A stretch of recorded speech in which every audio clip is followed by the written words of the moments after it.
ಕಾಡಲ್ಲಿದ್ದರೂ ಕೂಡ ಹಾಡಿ ನಲಿಯುತ್ತಾಳೆ. ಅವಳದು ಎಂಥದು ಸಡಗರ,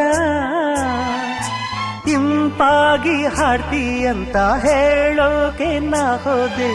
ಯಾಕೆ ಅಂತ ಗೊತ್ತಿಲ್ಲ, ಮಾತಿಲ್ಲದಂತೆ ನಾನಾದೆ. ಹೀಗೇಕೆ ನಾನಾದೆ, ನಿನ್ನಾಣೆ ನನಗೇನೋ ಇದು ಹೊಸದು. ಓ ಓ